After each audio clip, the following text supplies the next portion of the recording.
Andy, I'm excited to unpack this today. The idea behind, are you running a business for yourself?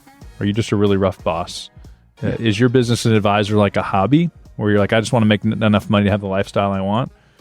Or what most advisors say they want is, are you truly building a business, a scalable business that allows you to live in your superpowers, work less hard? You may still work as much as you want to, but you're focused on the right things. You make more money and you help more people. That's the ultimate goal. But we know to do that, you need people around you. You have to grow a business that's scalable. And there are these principles that we want to share today that we know to be true. Yeah, I want you to speak to this because some of the things we talk about today, those who are listening are going to feel some internal rejection or pushback. We don't generally find people that disagree with, yeah, I'd like to have that someday. Mm-hmm.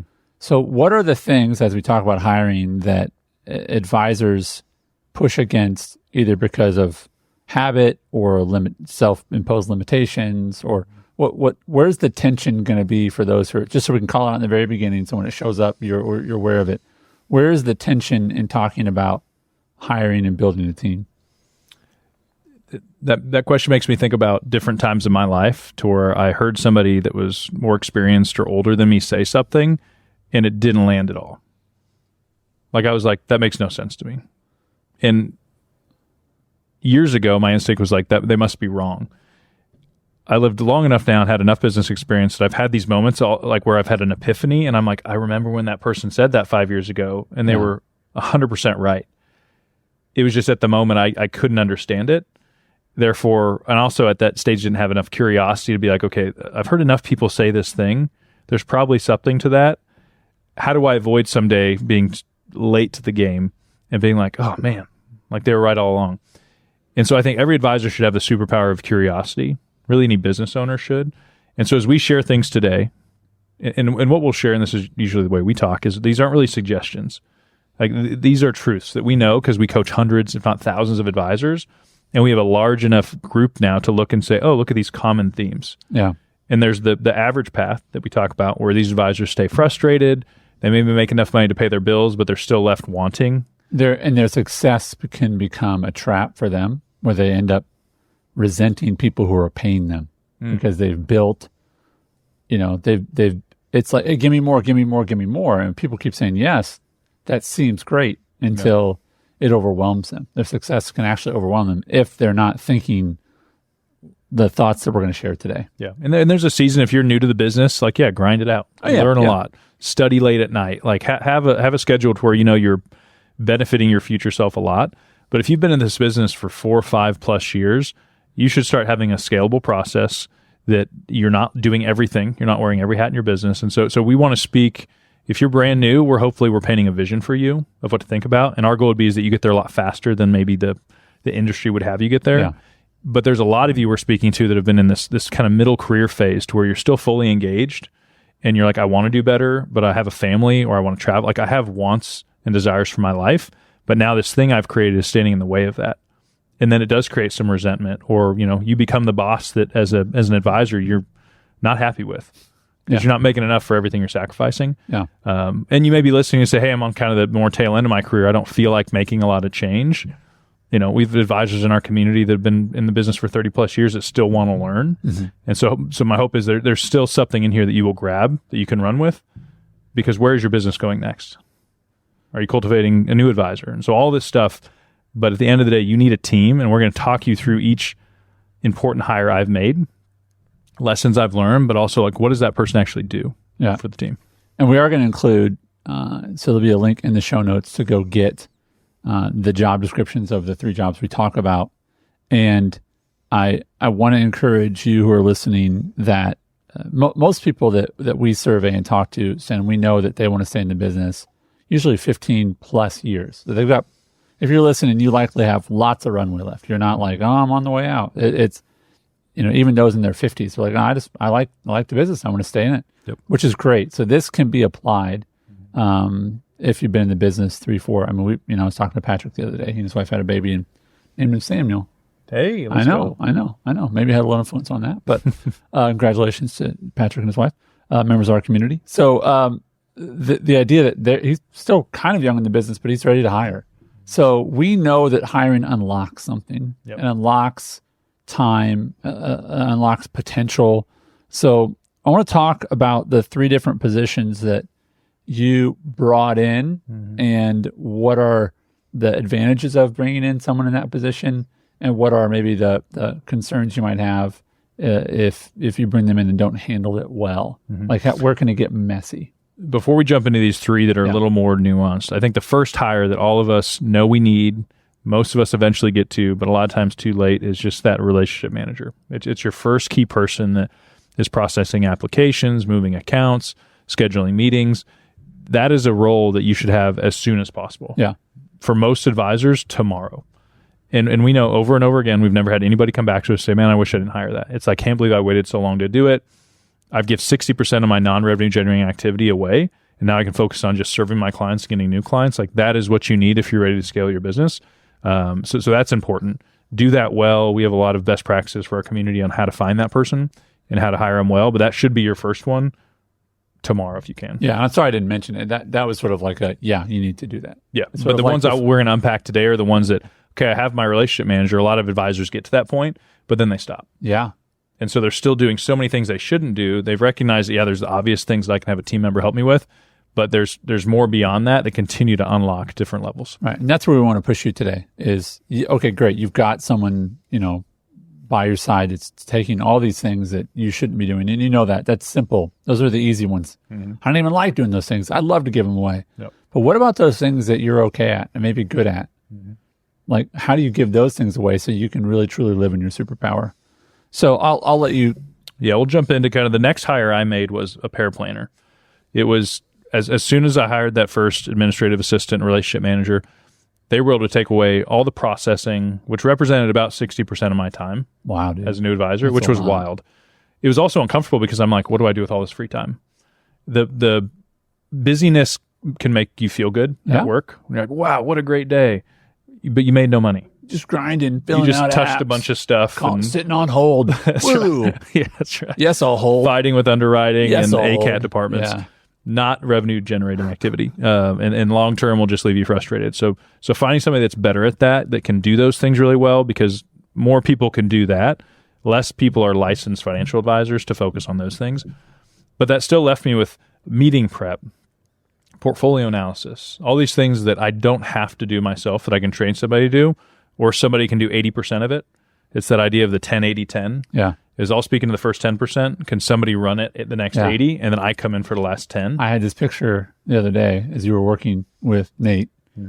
The first time I ever saw Tim Tebow play football, I was watching a Florida game when he was at Florida, and they get down to like the 7-yard line, and they're like, and in comes Tebow. And I'm like, why are they taking out their quarterback? The guy got him 93 yards. Why are they taking him out? And I had never heard of Tim Tebow. And they bring him in, it's like touchdown. And I'm like, well, that's interesting. And then sure enough, later in the game, they get down to like the 12-yard line. And in comes Tebow. And I'm like, what is this guy? And I'm like, all he does is score. Like, all he does is like, he just get close and it's like, give the ball to Tim. 10 right? yards in, yep. And I love that picture of like, which one do you need? Yes, you need them both. But like, if there's someone that you could help you get all the way down the field, and it's like, okay, Sten, we're ready. Take the ball, score. Yep. Glory to the team. Everybody wins, right? And really, your client wants you to be the one, right, to present that plan or whatever it might be. But I love the idea, and I think there's people listening who are like, wait, there's people like that will like do all this stuff for me, and they're interested in it, and they love the analytics of it, and they'll go through all the details and create that report and sit in my meetings and take those notes, and they want to do that. And here's my perspective when we're coaching advisors is what a blessing it is to that paraplanner to come into the business in that way, where it's like, listen, I just want you to like go get us all the way here, and then I'll take it from there. Yeah. Like, that's a gift. Yeah, definitely is a gift. And I think for me, now that I look back, my posture has changed to how quickly can I hire people, because I've now had enough reps of like every time I hired, it unlocked something. But I was also really skeptical and resistant. I think the fear was, what's the cost of this, versus the investment of it? And some things, as we work with advisors, is until you experience it, it's really hard to understand it. And so we spend so much time in our coaching program. And this is part of the difference between, a tier 1 coaching program of ours, which is, hey, here's content, encouragement, different things, versus, hey, here's one-on-one coaching. There's certain things that you need increased accountability. and push to accomplish. And then once you do it, you'll never be the same. And that's how it was for me and team members. And so for other companies I have, the goal is there's some level of baseline team you have to have in order for everybody to be focused on the right things. And that's typically not 1, 2, maybe 3. It's usually like 4 people. And I've found this in other companies too, in order to have some equal sharing of workload. Yeah. And so for financial advisors, that's you need your relationship manager. And then I went to a paraplanner to say, okay, what are all these things that I'm still spending my time on that are taking me away from really what I should do best is provide the clients only the value I can bring and try to get new business of ideal clients. And so a paraplanner came in and they started doing all my meeting prep, especially with Surge, because that's really intense. We figured out how can I dictate my notes. Like we really streamlined the system to where Surge now went from 2 months of me doing everything to 4 to 5 weeks. And all of a sudden you start calculating the value of the hours. And the Surge experience was very different. That 4 to 5 weeks it's still intense. Yeah. It's just a very different experience when you're like, all right, let's talk about this next meeting. And they're bringing the information to you. Now you always speak into it. It is ultimately your responsibility as the advisor. Yep. But just what a tremendous difference of having a capable staff versus going, it's all on you. Yeah. And once you start doing the math and you start realizing, okay, I need to get, and depending on what the focus of your practice is, whether it's AUM, insurance, or planning, do some math. If you were to hire a $50,000, $55,000 paraplanner and they free up 100 hours of your time, do you think you can go get 2 more clients, 3 more clients? Like it's when we whiteboard that with advisors, it's really hard for them to be pessimistic on themselves that much. Right. There might be a little limiting belief, but when you put the numbers out there and you're like, hey, if you had this much free time and you did the right things, don't you think you probably this person 5X's their pay if you use them the right way? Yeah. And I think that's a good nuance. It's one thing for us to say hire them. It's another to hire the right person, onboard them the right way, have the right KPIs in order to maximize their benefit to the company. So relationship manager first, hands down, do that as soon as you can. That's a great first step. If you already have that and you're saying, I still feel like I'm doing things I don't want to do, it's probably a paraplanner role. And then this next step beyond that for me was a junior advisor. It was somebody that could actually manage and help with clients at a certain tier where the complexity was not too much. He would still call me in on certain cases, but it was nice for me to look at my book of business at that point and say, okay, this advisor can take care of these 50 people really well. I'm still there if they need me, but it allowed me to continue to kind of add just the ideal clients for our firms that were more complex. Yeah. Relationship manager, paraplanner behind the scenes, and then a junior advisor to say, and for me, that was my paraplanner that was able to level up, which could be the case. Okay. So a paraplanner becomes that junior advisor, and then maybe another paraplanner can come in behind them. That's right.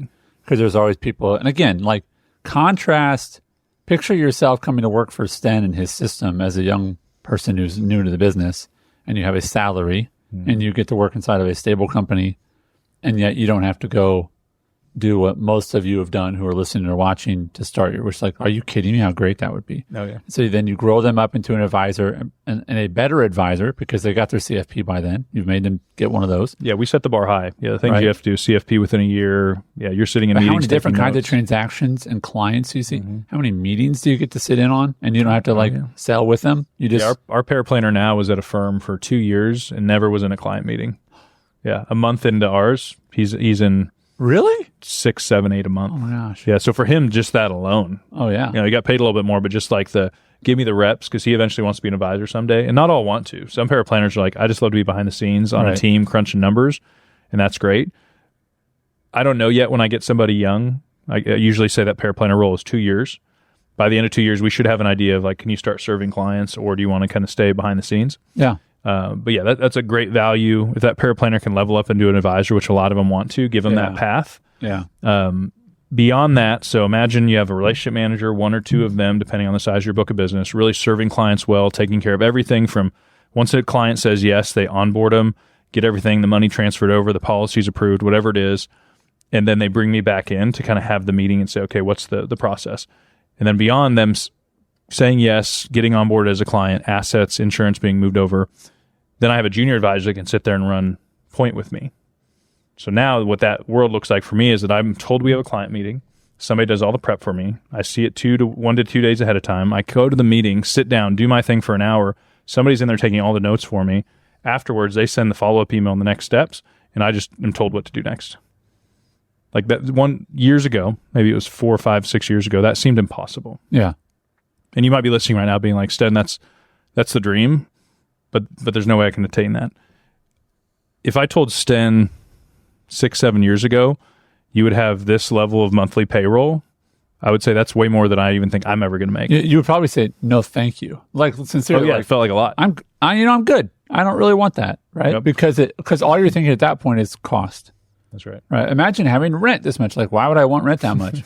Well, because your business is making this much and because you're going to have this kind of space. You're like, oh, if those things are true, then I want that. Oh, yeah. It's like saying to someone, your taxes are going to double next year. Like, no way. And you're like, well, wait, your income's going to do this. Oh, okay, never mind. I'm okay with taxes now. Right. And the good news is, similar to having like kids, unless you're listening, you've had like twins or triplets, usually you get a time to progress into it. Right. And so I look back now and I'm like, oh, that seems crazy, but I hired one, then I hired another person, Right. and then I learned about the payroll, and then I learned about the benefits. Like, this will be a progression. Yeah. So if it's feeling overwhelming now, just trust the process, make the next best decision. And usually that's like one more hire. And you get better at hiring, and you get better at job descriptions. We're going to We've share never ours had with anyone ever hire. I hired a relationship manager and a paraplanner and a junior today. No, we've never like No. that's And they all went great, and they weren't hard. right. But what we have had is people who have said, "Hey, I leveled up my relationship manager. Mm-hmm. You know, I need a higher level of person in that position." Yep. And then, yes, I'm going to bring on a paraplanner. Yes, I'm bringing on a junior advisor. Let me ask you a question that might be lingering in some people's minds. Where is this scenario for? Oh, I have a co-advisor. Why have you not followed that path, and why do you not encourage? Hey, we're two peas in a pod, and it can work for some people, but It can. Yeah, my experience was good at a time. I think there was a point where I had like built this team out, and I realized like, wow, this team has capacity. So I'm going to bring in another partner advisor, and then the firm will get kind of the spread on top, and everybody's happy. The downside to that, and if you're listening and you're in leadership, you're probably saying, Sten, yeah, I could have told you that was going to happen, is it's hard to manage advisors, especially if you set up this environment where it's like, hey, do whatever you want, whenever you want, and here's the staff to use whenever you want. What I've learned is that you need to fold them into your culture, and they even need to have boundaries and expectations. Mm-hmm. Because if you say, and at one point I had two other kind of senior level advisors with their own books of business, but they were coming and going as they pleased, which wasn't anything wrong. We didn't tell them they had to be anywhere. But what I realized as the team grew is that it felt really disjointed. A business can't scale if everyone's trying to do their own thing. Like at some point, it's like, here's what it looks like to be on the legacy team, and we'll give you freedom and flexibility within that. And so that was a miss on my part, was trying to make everybody happy. And so there probably is a way to have senior advisors. And the path we're taking now is, if you're an advisor on the legacy team, legacy will generate most of the business for you. We just need to serve clients really well. Right. When you find rainmakers, usually rainmakers just want complete freedom. They want really high payouts. And all of a sudden I realized, like, was that me when I worked with these other firms? Like, was I that person that was like hard to please, always wanted to do something bigger? And that was part of the reason I had to kind of bounce around and eventually say, I just need to have my own thing. Yeah. But when I look back, there was a way to exist wherever I was and maximize it. I just didn't see it. Yeah. But I think to your point about you maybe being that difficult person in the rainmaker of like, this is why I didn't fit, is because I was underneath someone that just wasn't going to work. Right. Like, yeah, they didn't want to change. The idea was I was making them uncomfortable. And so no matter where you are, you need to find a place where you feel like you have the freedom to maximize your potential. That doesn't mean always change. When we talk to a lot of advisors, like, hey, I want to move firms. And we're like, whoa. Like, here's 10 things you should be doing tomorrow. Yeah. That moving firms is kind of like a quick change. That will solve the problem instead of switching a firm. Yeah. Just switching is like, well, what's that going to solve? You're going to run into the same stuff. And we've seen it over and over again. But with the hiring process, I think as I had the paraplanner, administrative assistant, had a junior advisor, and things were flowing, what I then realized was, man, there's a lot of business stuff here. Like paying rent, making sure payroll's done on time, looking at the benefits, all the things that are necessary to run a business in an office with other people. But I don't have to do those things. And so for me, this was a hard part. And luckily, Jamie, I've known her for a long time, and she was my first relationship manager that kind of leveled up over the years to now where she helps me run legacy. Once a month, we look at the scorecard for the team. We look at the P&L. And now I know that somebody's looking out for legacy as a company. Yeah. In addition to me. This is the team. So 1 or 2 relationship managers. We have 2. A paraplanner, just kind of cranking stuff out for us. Absolutely. A partner junior advisor that's working on kind of building his book of business. And then a practice manager. That's powerful. Yeah. because now Sten gets to live in whose superpower, speak into areas, but it's a business now that is running not solely based on Sten. I'm still responsible for most of the new business, which is the next thing we have to solve, so that someday, apart from Sten, Legacy is a healthy company that's attracting the right clients, that gets served really well. And then Sten is just an important part of that. He does not have to be the main part of it. I don't know. I'm not going to say it's ego, because I mean, a lot of people, especially in our community, I don't think they're egocentric people. They're not, they're humble people. I think that the industry just has done a poor job of communicating, hey, if you keep growing, you're going to find yourself having a business, and you're a financial advisor, and you're not you're maybe not the best person to run all the business stuff. And I just think about this, and it's because you're dealing with money and you're doing transactions and you're dealing with, it seems like I should be able to do all the business, retirement and the rent So let me ask, would you expect your dentist to be really good at running a business? No, I expect them to be really good at being a dentist. Now they have to know somewhat about how to run a business, but I would venture to say that if there's a dentist who's really successful, they've hired someone to help run the business. Oh yeah, yeah. They have practice managers, absolutely. And so, but I do find that with the advisors that we coach, because we're coaching them, they say, "I want to grow. I want to grow." It's okay. Here's where you need to go, and they do, and they love it eventually. But it's hard for some advisors to say, "Yeah, I need someone to help," because it's almost like, "Gosh, I can't do that." It's like maybe you could, but again, it's not the best use. You could be the relationship manager. Yep. You could be all these things, but should you be that person? Yep. And are you going to have the life you want and the business you want if you're that person? And I would submit, no. Yeah. I believe, and we're convicted as we've met with a bunch of advisors, that our hope is that, especially everybody in our coaching community, is they're working towards a team of 4 or 5.